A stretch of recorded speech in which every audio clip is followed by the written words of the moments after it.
Today we're talking about one of the most anticipated sci-fi movies of the year, Project Hail Mary, directed by Phil Lord and Christopher Miller, and starring Ryan Gosling. The film is based on the hugely popular novel by Andy Weir, the same author who wrote The Martian. Now before we go any further, this review will include a basic premise and a spoiler warning. So if you haven't seen the film yet and want to go in completely blind, maybe, just maybe pause this video, go watch the movie and come back and let me know what you think. But if you are still here, then welcome. Let's talk about why Project Hail Mary is honestly one of the best sci-fi movies in recent years, and the best movie of 2026 so far.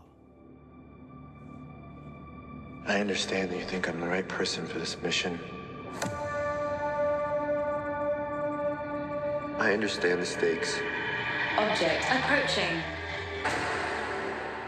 The story follows Dr. Ryland Grace, played by Ryan Gosling, who wakes up alone on a spaceship with no memory of who he is or how he got there. Slowly, his memories begin to return through a series of flashbacks, and he realises he's been sent on a desperate mission to save Earth from a cosmic threat that's slowly destroying the sun. But as the mission unfolds, Grace discovers he might not be alone out there in space. And that's where the film really starts to shine.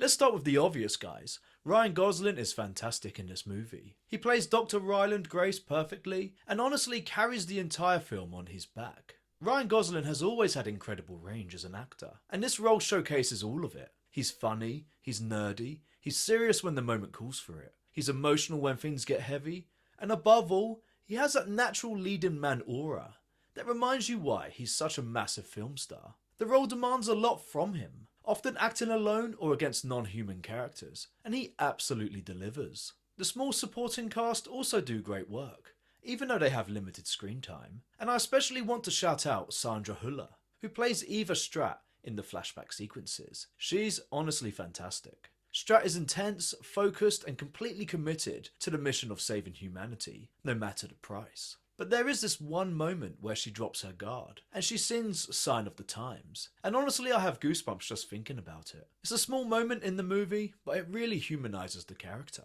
And speaking of flashbacks, I really love the structure of this movie. The present day story takes place in space, where Grace is trying to complete the mission. But we constantly jump back to Earth through flashbacks that slowly reveal how the mission came together, and how Grace ended up on the ship in the first place. It's a great storytelling device in this instance, and it keeps the pacing interesting for the most part. And it gradually builds on the stakes. From a technical standpoint, this movie is absolutely gorgeous. The set design, lighting, cinematography, and visual effects are all exquisite. The interior of the spacecraft feels incredibly real and lived in. The space shots throughout look stunning, and honestly, if you have the chance to see this film in IMAX like I did, then 100% do it. But the real MVP here might be the decision to make the alien character Rocky an animatronic puppet instead of pure CGI. And whoever made that decision deserves a raise. It gives the character so much personality and physical presence, and probably is the reason why Gosling is so good as well. Because he isn't just acting to a green screen. And that brings us to the real heart of the film, the relationship between Grace and Rocky. This is what makes the movie so special. There's no twist, no hidden agenda or betrayal. Just two intelligent beings from different worlds, stuck in space, and trying to save their respective planets. They quickly realise the only way they're going to succeed is by working together. And the chemistry between them is incredible. I never thought I'd say this in a movie review, but I genuinely cried watching a space rocket puppet. And not just once, or twice, but 3 separate times. And thankfully I wasn't the only one in the cinema crying either. And most of that emotional impact comes from the bond that develops between Grace and Rocky, and the desire to see them achieve their mission. It's surprisingly heartfelt and incredibly effective. The music and score in this film are masterfully done. There's a great mix of licensed music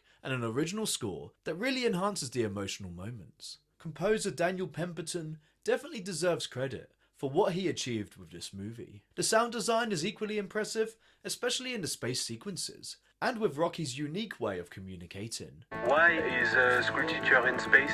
Try this. I am Rocky. I like. It all adds to the immersive experience. Another thing I appreciated is that the overall premise is straightforward enough for general audiences to follow, even when the film leans into heavier sci-fi concepts and jargon. Now, I haven't read the book, so I can't speak to how accurate the adaptation is to the source material, and if you have read the novel, please let me know in the comments below how faithful it is, or isn't. Like in most sci-fi movies, there are definitely moments that are a little far-fetched and hard to believe. But honestly, that's a large part of the genre. And even comparable movies like the excellent Interstellar have moments where you just have to go with it. And the key here, folks, is to enjoy the ride. And the dynamic between Grace and Rocky makes it absolutely worth it. And without spoiling too much, I also really enjoyed how the film ends. It's emotional, satisfying, and feels true to the journey these characters have been on. And by the time the credits roll, you genuinely feel like you've been on an incredible adventure with these two characters, even though you've literally just been watching a man and a rock in space.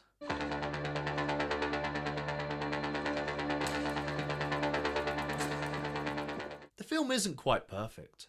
It runs at 2 hours and 36 minutes, and you definitely feel that runtime. There are some pacing issues, particularly in the middle. And honestly, they probably could have shaved about 20 minutes off to tighten the film up. But really, that's my main criticism, along with the aforementioned need to just go along with it at times, through some absolutely far-fetched moments. In summary, Project Hail Mary is a fantastic sci-fi movie. It's surprisingly funny, it's emotional, and it's visually stunning. And it's driven by an excellent performance from Ryan Gosling and Rocky. Directors Phil Lord, Chris Miller, and the wider production team deserve a lot of credit for this movie. The audience in my screening were laughing out loud in some moments and crying in others. In the era we live in now, that's pretty rare. So when a movie in 2026 manages to evoke that kind of emotional reaction from a crowd, and myself of course, it's really refreshing to experience. This film is 100% Jackson approved, and I recommend watching it on the big screen, in IMAX if you can. But what did you think of Project Hail Mary? Did it live up to the hype for you? And if you read the book, how does the movie compare? Let me know in the comments below, and let's talk some Project Hail Mary. And if you're new to the channel, my name is Jackson and welcome to the studio, where we talk about the latest and greatest in television and film together. If you're not already a subscriber, then what are you waiting for? Hit the button, come and say hi, and let's discuss what we're watching. Thanks for watching, and I'll see you next time.